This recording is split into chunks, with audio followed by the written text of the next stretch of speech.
सर्वांना सप्रेम जय महाराष्ट्र। आज आपण फलटण शासकीय विश्रामगृह तिथं सर्व नगरसेवक जमलेलो आहोत। फलटणचं नाव आज सुवर्ण अक्षराने महाराष्ट्राच्या देशाच्या इतिहासात लिहिलं गेलेलं आहे।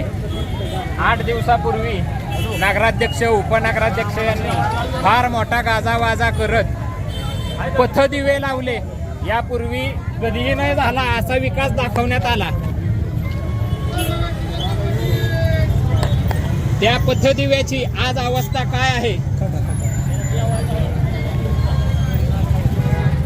त्या पथदिव्याची आज अवस्था काय आहे?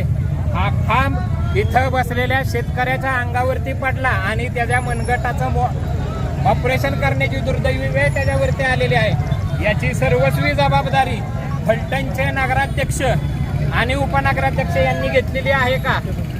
मुख्यमंत्री देवेंद्र फडणवीस फलटणचा विकास करू 80 कोटी निधी 70 कोटी निधी दिला म्हणतायत। तो निधी जातोय कुठं? हा निधी असा कोलमडून पडताना आपल्याला दिसतोय। पूर्णतः 20% हा पूर्णतः भ्रष्टाचार आहे। परवा दिवशीच वारीच्या अगोदर त्या वारीच्या दिवशीच पालखीच्या दिवशीच फलटण एसटी स्टँड समोर एक गाढव ह्या विजेच्या खांबाला चिटकून मृत्युमुखी पडलं। याची जबाबदारी फलटणच्या नगराध्यक्ष घेणार आहेत का? उपनगराध्यक्ष घेणार आहेत का? का नुसतं त्या जागी जर एखादा वारकरी दागावला असता तर त्याची जबाबदारी मुख्यमंत्र्यांनी घेतली असती का? आज या शेतकऱ्याचा हाड मोडलेला आहे मनगटाचं, त्याच्या ऑपरेशनचा खर्च मुख्यमंत्री स्वतःच्या खिशातून देणार का? नगराध्यक्षांनी जे 20% खाल्ले असतील कुणी इथल्या लोकांनी नगरपालिकेतल्या त्या कमिशन मधून देणार आहेत? याचं उत्तर आता त्यांनी दिलं पाहिजे। फलटणची जनता 20%चा विकास हा खूप छान पद्धतीने भोगत आहे।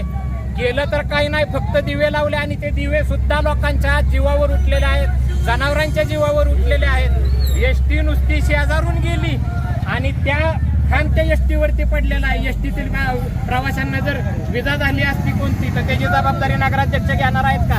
हे सर्व जबाबदारी माजी खासदार रणजित निंबाळकर, नगराध्यक्ष शमशेर नाईक निंबाळकर आणि उपनगराध्यक्ष कोण भोसलेताई आहेत त्यांची जबाबदारी त्यांनी स्वीकारावी आणि निकृष्ट दर्जाचं काम केलेलं आहे त्याची जनतेला उत्तर द्यावं। तुम्ही पाहताय मुळासहित हा खांब उपटून आलेला आहे, मुळासहित हा खांब उपटून आलेला आहे। याची जबाबदारी कोण घेणार?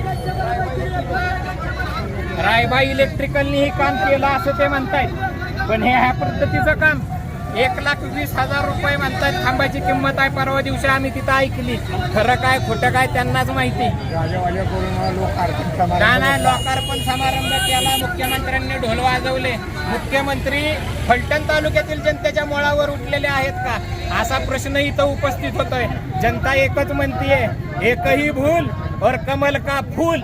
आम्ही विकासाच्या विरोधात शिवसेना अजिबात नाहीये, पण 20%नी जी नेते मंडळी स्वतःची घरं भरत आहे, नगराध्यक्ष असतील उपनगराध्यक्ष असतील या आमदार असतील, यांच्या विरोधात आम्ही कायम नेहमी उभे राहू।